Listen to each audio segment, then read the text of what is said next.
junior national cut, let alone a senior national qualifying time or Olympic trial cut. So when I traveled to national meets or international meets, it was always by myself. It was just my coach and myself. But then when I came down here for my freshman year, there were 7 Olympians on the swim team for just the men's team here at UT. And then there was 1 female Olympian on the women's team. So there were 8 Olympians on the UT swim team in the year 2000. So what a crazy transition from being the only person that gets to travel from my entire state to national level meets to all of a sudden I've got 7 or 8 Olympians that I'm training with every single day. The coach that you guys have been working with all week, Eddie Reeves, he coached the 1992 Olympics. He was the head coach of the 1992 Olympics, the 2004 Olympics, and the 2008 Olympics as well. So I had one of the best coaches you can have on the planet as well, coming down here to UT. So I swam here for 4 years. Right after my senior year was the Athens Olympics. And so I told you guys earlier that I was a freestyler my first 10 years, and I expected to make my first Olympic team in the freestyle events and not the butterfly at all. But in the 2004 Olympics, I actually qualified for the 100 freestyle. I was 2nd place in the overall in the Olympic trials in the 100 freestyle, which was a big shock for me. I was right behind Gary Hall. I was right behind Jason Lezak. He was 1st place, I was 2nd place. And then it was Neil Walker and Gary Hall Jr. were the top 4 at the Olympic trials in 04 for the 100 free. So it was kind of cool to get to actually go to the Olympics in a freestyle event now. So, but being in the top 6, you have to swim the relays, and so I was automatically put on the final relay for the United States in the 400 freestyle relay. Which what I told you before, the freestyle relay is one of the first ones in the meet. So I find out about 30 minutes before I go over to the pool, before we're about to race for this event, the 400 freestyle, and I found out that I was the leadoff for the relay team, and I was terrified. Again, this was my 2nd Olympics, but this is my first time ever swimming freestyle in the Olympics, and it was a little bit different. So I was totally terrified. And I remember walking out on the pool deck, and there was so much wind coming across the pool. It was an outdoor pool in Athens, and the first couple of days we had really high winds, and they didn't have AstroTurf down in the village, the Olympic Village, or in the Olympic Park. So it was just like sandstorms coming across the pool. And I remember standing there with my goggles on over my eyes, looking out over the pool as they were announcing each country and each lane, and just thinking to myself, wow, this is crazy, and I'm about to swim into that wind. And so I jumped in. When it was my time, I stepped up on the blocks, jumped in and raced, and I went way slower than I wanted to go. I qualified by going 49.0 at Olympic trials, and I didn't even break 50 seconds in the 100 free. And I was in the 1st place guy for the final relay for the U.S., and we ended up getting a bronze. The whole relay ended up not swimming to our potential. Thankfully, I don't feel like it was just my fault that we ended up with a bronze. It was a really hard relay for all of us, but at that day, I felt like it was my fault. As time has passed since then, I've talked to all the guys I was on that relay with, and we all don't care. The fact is, it's an Olympic medal. It's not a gold medal, the one that we want, but it's an Olympic medal, and that's pretty cool. And when you don't end up getting exactly what you want, remember what happened 4 years after this. Does anybody remember the race that rebutted with this medal in Beijing?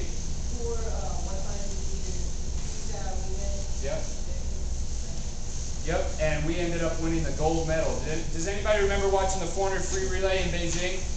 That was the relay that we were right next to the French team. And the French team, the anchor guy, the 4th guy on the French relay, was the world record holder in the 100 free at the time.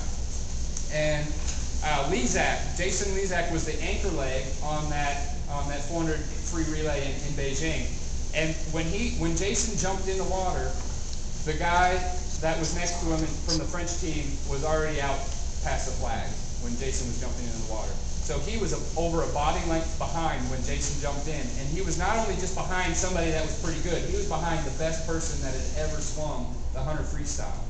And he jumped in last and had to go and fight that. So what he did, if you guys watch the tape again or you go on YouTube, He got right up next to the lane line, rode his wave, rode the French guy's wave on the first 50, turned, went to work, and got past him on the second 50. It was the most brilliant piece of swimming that, honestly, I've ever seen with my own two eyes, and that a lot of people have ever seen in their lives. Just to be able to see Jason come back on the world record holder and go a split, the fastest split ever at the time, is what Jason went to come back and win the gold medal. And everybody makes a big deal of the fact that Phelps has 8 gold medals from Beijing. He'd only have 7 if it weren't for Lezak. So you can't forget the fact that your teammates are important in you reaching your goals, and you're important in your teammates being able to reach their goals as well. So anyway, back to Athens. We ended up bronze on this. I was very upset, but I still had other events I had to swim that week. The next major event I had to swim was my 100 butterfly, and that was against a guy you guys know named Phelps. At the Olympic trials a month before this, I had beaten Phelps. I was the first place qualifier at Olympic trials, and I broke the world record that I had broken the summer before to be the first place person at Olympic trials. So it took a world record to beat Phelps at trials, but then at the Olympics themselves, he ended up going not faster than the world record I had broken the month before, but faster than me by 4 100ths of a second. Separated silver from gold, 4 100ths. You can't even think of how fast 4 100ths of a second goes by. So that's why we work on turns and details and starts and underwater kick and streamlines and all those little pieces of your stroke. 4 100ths of a second between a silver and a gold is an eternity. So just remember all your little details that you're working on every single day. That's why you're working on it. But being the second place guy actually in this, Phelps was trying to win 8 gold medals at this Olympics in Athens, but he only ended up getting 5. And I say only ended up getting 5. 5 gold medals is pretty darn good, right? So he ended up getting 5 gold medals, and he decided after this race that he wanted me to swim on the finals relay instead of the prelim relay. So you guys all know that for relays at the Olympics, you have a team of 4 that qualify in the morning for prelims, and then a separate team of 4 swim it at night. You guys realize that? Okay, so in Athens, Phelps decided he was going to swim the prelim relay, even though he had earned the final spot, and he bumped me basically onto the final relay. And it was special for a few reasons. First of all, Michael and I have been friends for a long time. We've been competitors for a long time. And he knew, watching me throughout that week, that I wasn't on my best game. My performance wasn't where I wanted it to be, and he knew that. And it's evident by the bronze medal. He knew how much that hurt. And then also, of course, the silver medal against him. He knew that that was not what I was hoping to do, so he bumped me onto that relay. And we ended up getting the gold medal on that relay that night. And the coolest part about this relay was the backstroker was Aaron Pearsall, a guy that you all know. The breaststroker was Brendan Hansen, a guy that you all know. I swam the butterfly, and Jason Lezak swam the freestyle on that relay. So 3 guys. I got to be with 3 of the guys that I had trained and competed for the University of Texas together. We were together representing our country, not just the University of Texas, at the Olympic Games, and we got to win the gold medal. But here's the cool part: we broke the world record in this relay, but on the way out in the 100 backstroke, Pearsall broke the world record in the 100 backstroke. So we actually broke 2 world records in one race. So that's what's kind of cool about this gold medal. So that was the end of my 2004 experience at the Olympics, and then I went on 4 years later. I ended up getting, all right, I was telling you guys about the sting of losing by 4 100ths of a second in the 100 fly in Athens. Well, in the 100 fly in Beijing, I wasn't in the race quite as well for gold or silver. I was trying to medal at that Olympics because the competition was a lot tighter. I got a little bit older and the competition was younger. And I ended up getting 4th place, so I just missed medaling because 3rd place is bronze. I ended up getting 4th place by 1 100th of a second. 1 100th. So that's a fingernail. That's, maybe I didn't shape my face well enough that morning. That's 1 100th of a second. So that's why it's so important just to get those details right while you're swimming. And that's why your coach hounds you about sloppy turns and things like that. It's important because you don't want to miss winning an Olympic medal by 1/100th of a second. You don't want to miss winning a gold medal by 4/100ths of a second. You just don't want that writing on the wall. So make sure you take care of those little details and work out.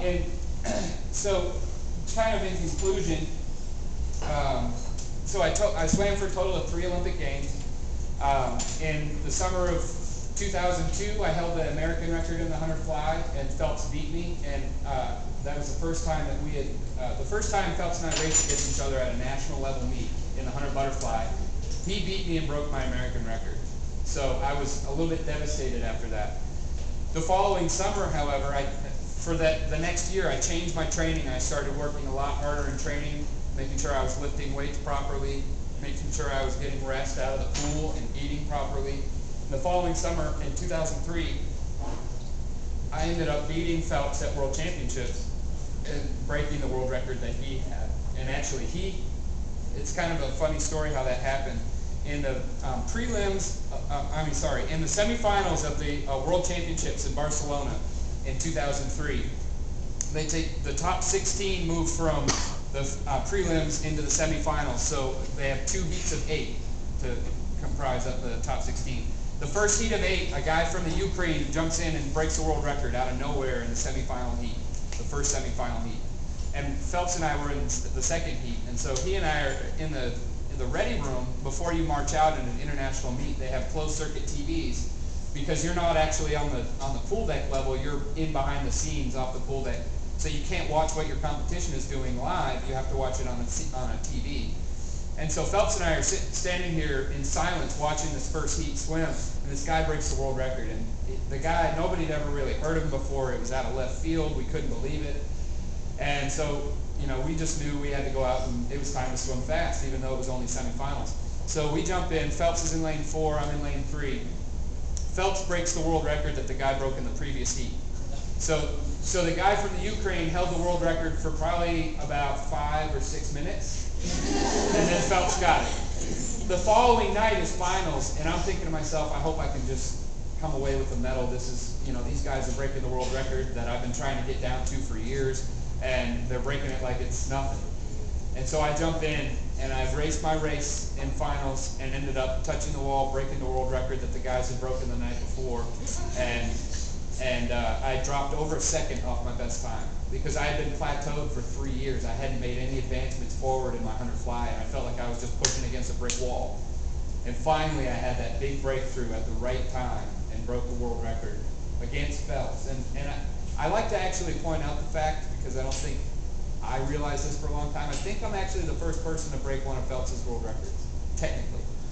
Not that he hasn't gone a lot faster, and he technically owns that world record now. I held the world record in the 100 fly from 2003 until 2009. He broke it. So I'm glad that he has it. It wouldn't be right in anybody else's hands. So anyway, at this point, I'd love to answer any sort of